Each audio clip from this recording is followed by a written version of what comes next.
So, are you asking yourself, why isn't more happening to stop these fascists? I mean, Trump has literally destroyed our White House East Wing. The colonnades come from Thomas Jefferson. He's abducting, he's torturing, he's killing people with no accountability, it seems. Why can't we stop him? Does this mean that they are winning?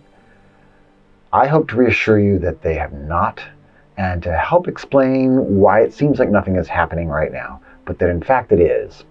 I'm Vector Hastings. I'm author of Project Liberty 2029, a blueprint for how to restore liberty and justice for all in America. Why aren't we fighting harder? Well, why aren't we winning? Well, you've all heard of fight or flight, right? And you all know that there is a third option, and that is freeze. But we don't freeze like deer or possums, right? We're human beings. It's like when you've got a bad coworker or a housemate or a neighbor or whatever. We can't go and hit them or scream at them. We don't want to quit our job and move away. Those would be fighting or fleeing, and we don't. Instead, we buckle down and we grin and bear it. That's our freeze. And it's rational. We avoid the risk of losing in a fight, but we're not giving up by fleeing. We're biding our time. We're planning because we're humans and we have a purpose. We're waiting for the right moment to change things. So really, we should understand that we're not directly fighting, we're not fleeing, and we're not exactly frozen right now. We're preparing. It's late October 2025.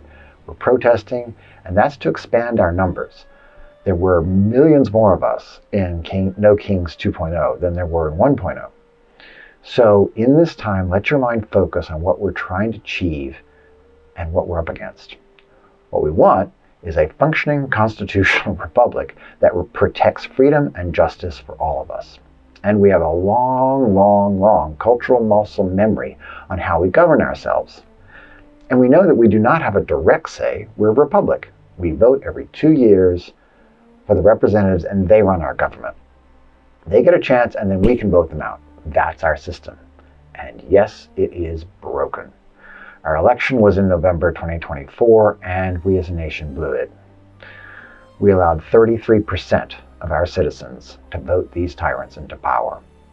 And now they're exploiting the broken parts of our system to install themselves forever. That's their plan. Our damned conundrum is we have to let them grow stronger until the rules say we get to vote them out in November 2026 and 2028. That's just because that's the constitutional system we have and the very thing we want to defend.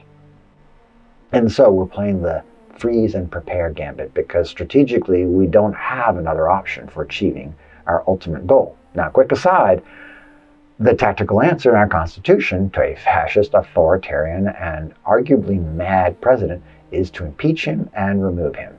And the fact that that is not happening is another exhibit in why our constitutional system is broken.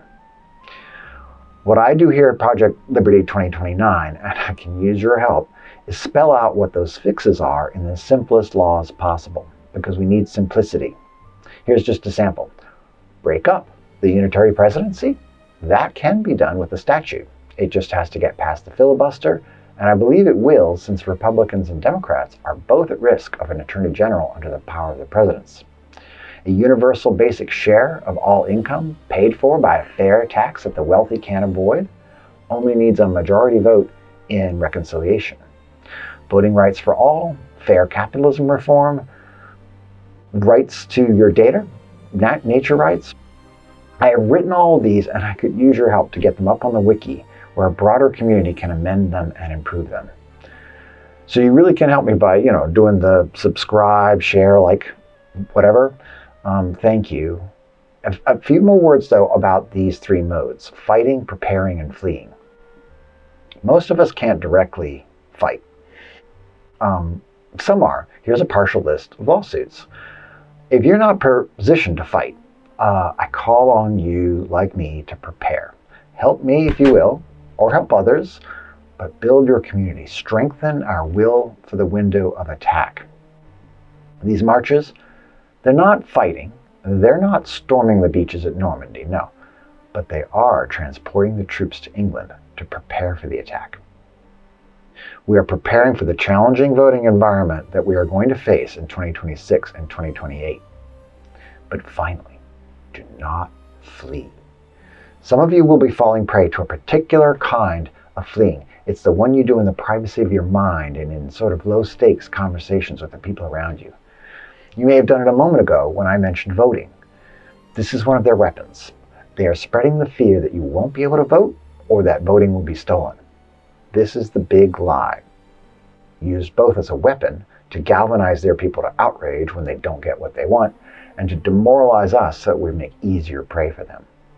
Don't give in to it, please. That is surrender.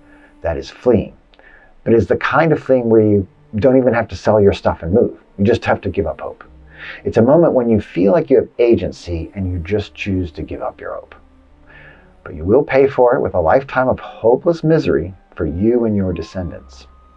The enemies of our freedoms are actively trolling you, your family, your friends, all on social media with this carefully made message.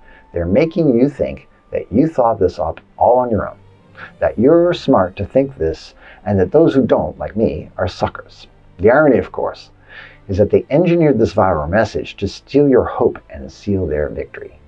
And in the end, if they succeed, the ones who believe this message will be the suckers who help them win. So, your job one is not to give up hope. That is our strength, hope in the future. If you cannot muster hope for yourself, then do it for your children. Know that someday someone who has hope remained will grab that flag and lift it up and march it to the hilltop to show the enemies of freedom that we, the people, still stand, that the enemies of freedom are the ones defeated. Now, job two is be loud. Go to those protests. Tell your friends. Show the world and the rest of us that we are getting ready. We are building up our steam. And job three is that.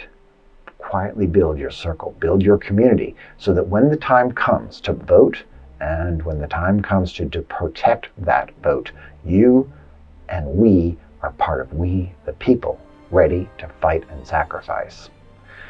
You can make me part of your protest and part of your community, part of your time spent prepping for what comes next. At the wiki site projectliberty2029.info, I identified 10 stages of the struggle up to the point of winning in 2028, and then we move on to the swift actions we must take in 2029. So yes, please, again, do the social media stuff here. Press the hearts, the thumbs, send a message, follow, or subscribe. And if you want to get more serious and more generous, pay for a subscription. I cannot tell you how much helpful that would be to me. On Substack or Patreon, the links are going to be here in the platform wherever it was that you found me. You can go to Linktree, Project Liberty 2029. Now, if you want to do even more, if you have time and expertise, you could help on the wiki with improving these proposals under Stage 0, How to Participate. And finally, I know it sounds wonky and silly, but call your representatives, your senators, your candidates. Tell them you want to see these proposals or whatever you think we need, but the system is broken and can't get just put back the way it was. Whatever one you pick, make that into a reality by reaching out to those who are our representatives. I hope this has been of help. Hang in there, and as always, Amen, America.